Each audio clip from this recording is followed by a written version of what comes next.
We're going to be considering a Lacanian perspective on Melanie Klein's work. Now, for some Lacanians, this might sound a little silly or counterproductive. I think we're all used to hearing accounts, Lacanian critiques of Kleinian ideas, possibly the most powerful of these is a kind of a critique of the focus on an ego in various facets of Klein's work. And there is unfortunately a trend in Lacanian circles to be quite disparaging of other psychoanalytic traditions. We're not going to do that.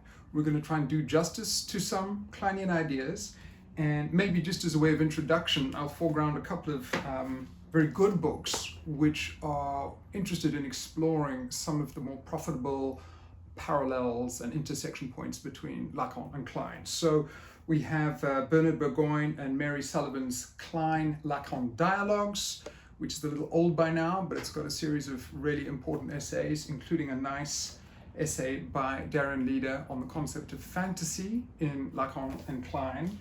We've also got another Darren Leader text, Freud's Footnotes, which has a chapter on the depressive position for Klein and Lacan.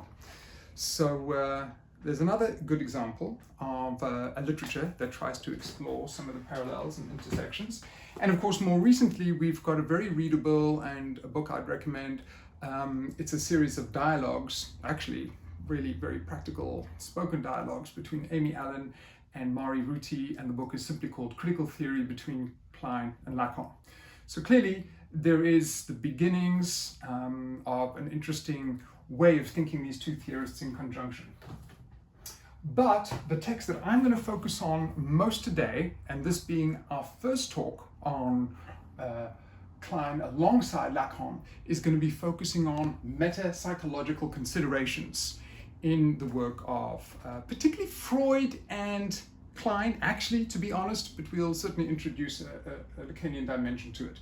But what we really want to focus on in this particular talk is this really fantastic book, the Selected Melanie Klein, which is introduced by Juliet Mitchell, and that introduction is what we'll be focusing on a lot today. So you can see here I've outlined 5 crucial differences in the metapsychological approaches of Freud, but also Lacan, we'll say, and Klein. So let's begin then, and we're going to begin with maybe the most basic way of doing this is to foreground the absolute importance of the notion of repression in Freud's work. So you can see I've noted here, citing Juliet Mitchell, that for Freud, the act of repression is crucial in the formation of aspects of psychic life that psychoanalysis can decipher. So, without belaboring the point, we see here that the idea of repression is obviously absolutely crucial for Freud. And in fact, the form of psychoanalysis that he wants to promulgate and develop, particularly insofar as he wants to investigate, explore, and indeed treat neurosis, is one that really does take the concept of repression as foundational.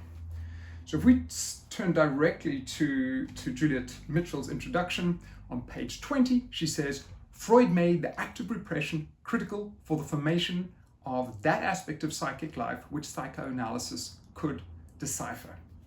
By contrast, she says, Klein, alongside a growing number of other analysts at that time, started to pay attention to the ego's earlier defense mechanisms. And of course, she is here referring to Carl Abraham, Ferenczi, people who are also interested in thinking about what other modes of defense, particularly earlier, you could say more primal modes of defense that the ego might use in order to protect itself. So, she says, going back to Juliet Mitchell, page 20, there are many things the threatened infantile ego can do by way of protecting itself. It can, for example, deny or repudiate unwelcome reality. And of course here what we're also highlighting somewhat tacitly is that one of the great strengths of Klein's work is of course that it gives us a very important way of investigating the terrain of psychosis, you could say.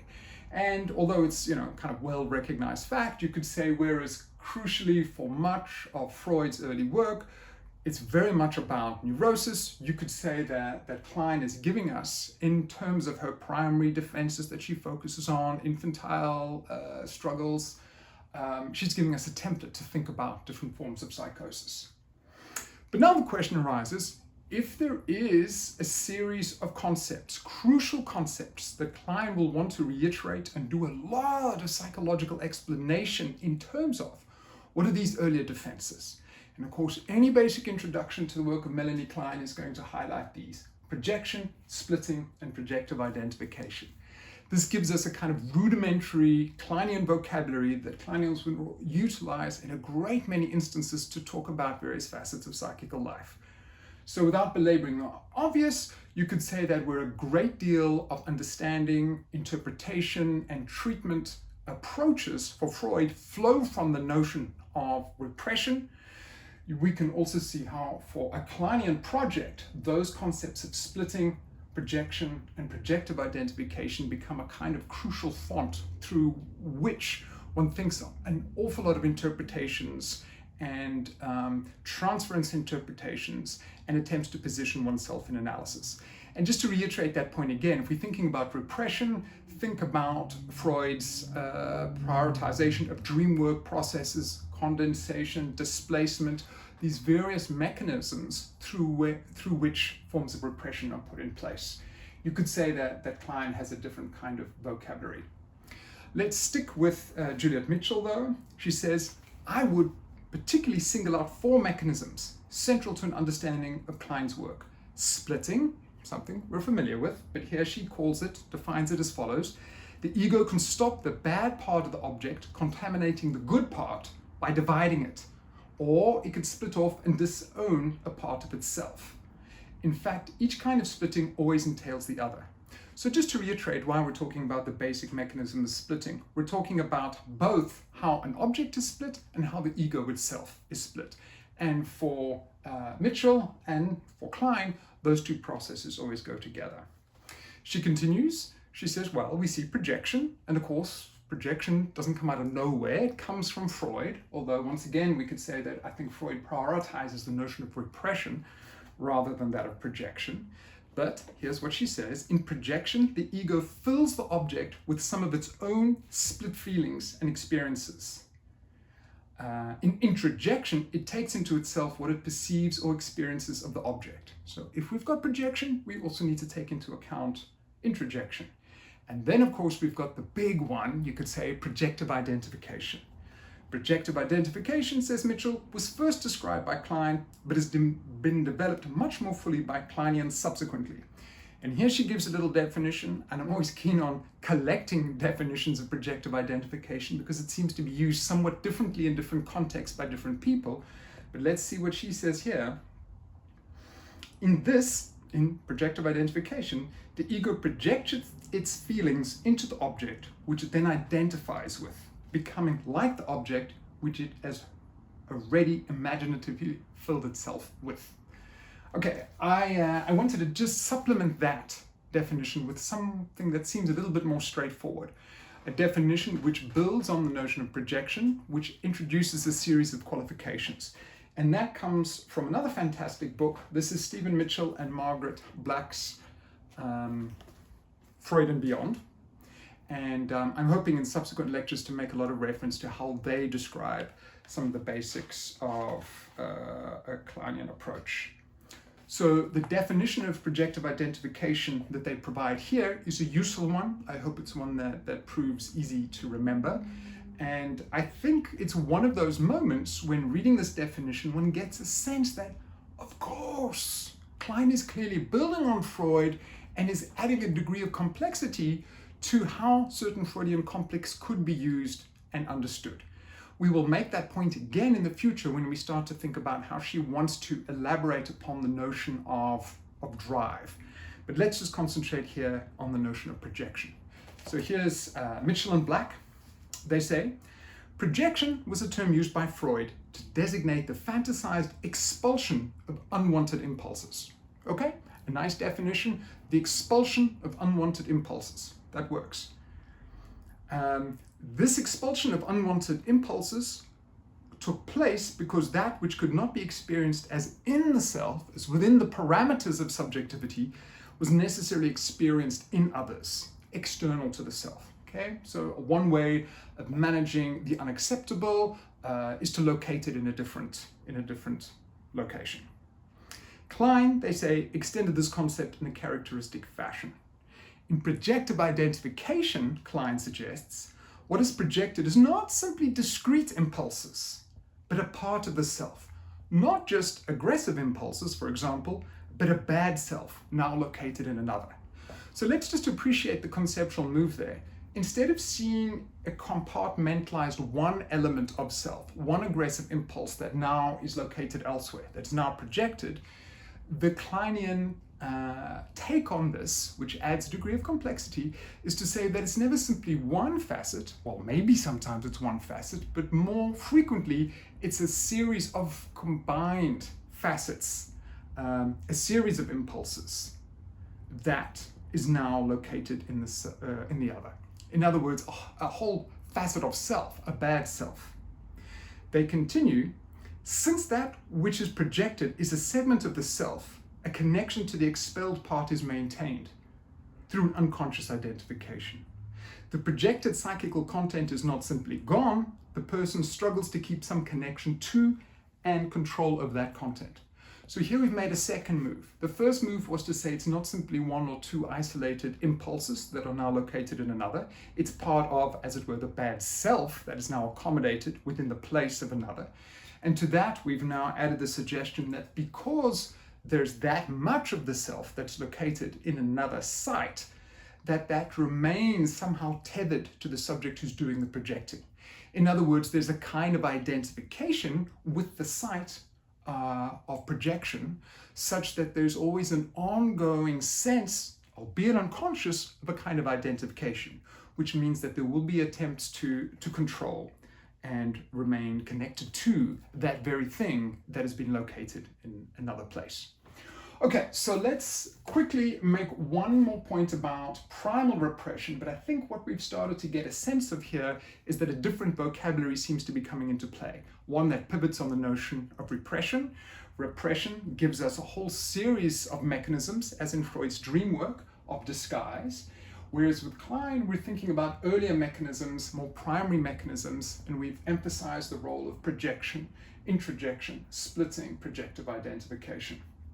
Let's quickly move on to the notion of primal repression. Why is primal repression so significant for Freud? Well, one of the reasons that Juliet Mitchell is highlighting it in such a basic and important way is that primal repression has a relationship to a prehistory. If you can speak about primal repression, you are making reference implicitly to a history or to a prehistory. And for Klein, she says, what is unconscious is the biological and affective conditions of the human being. Now, here we have a moment where certainly the Lacanian dimension will come into play.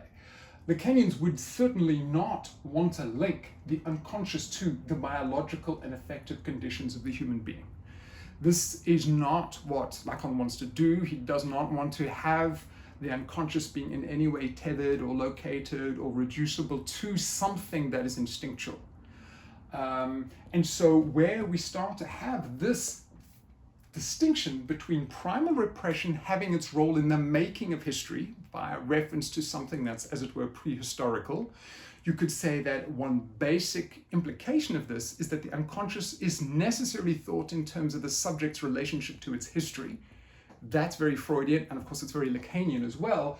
But this more Kleinian idea that the unconscious is very much about the biological and affective conditions of the human being is simply not something that works within a Lacanian worldview. We can continue the quote, the unconscious is the equivalent of instincts to the life drive and the death drive. So another problem emerges here. When we get to Lacan, we're not going to hear the language of instincts, or differently put, when he does refer to something like the death instinct, he seems to be doing it very self-consciously in a way that highlights the paradoxical, even impossible juxtaposition of those terms. So that's an interesting point in its own right, but clearly he does not buy into any language of instincts. Drive is fundamentally distinct from instincts. So it's an interesting point that for Klein, unconscious is potentially linked to or connected to or a part of the biological and affectual conditions of the human being, and that the unconscious is, as it were, the equivalent of instincts. So let's just end then with one more quote from Juliet Mitchell. She says, for Klein, what is unconscious is the biological and affective condition of the human being. I've reiterated that. In essence, she says, by the time of her later writings, an important qualification, I didn't note that there, the unconscious is equivalent to the instincts in the life drive and the death drive. And she makes a further point, and here the Lacanian resonance really does become quite striking. The Kleinian unconscious is a container full of contents. It is not another system of thought. It does not have its own laws which would bear the mark of its construction.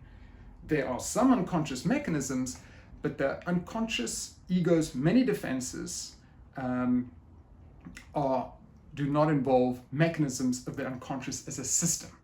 Now, if we go to Lacan, you could say, well, that is precisely how he would think about the unconscious. The unconscious is another system.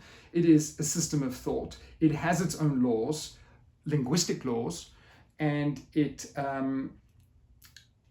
has defenses, but the unconscious functions as a kind of system. And of course, just to reiterate that point one more time, in many instances in Lacanian psychoanalysis, we have an unconscious as a verb, as a doing, as a kind of series of mechanisms, not as a container, not as a substance. And that seems to be very much the case, that in Klein, we think the unconscious as a kind of container, as full of contents.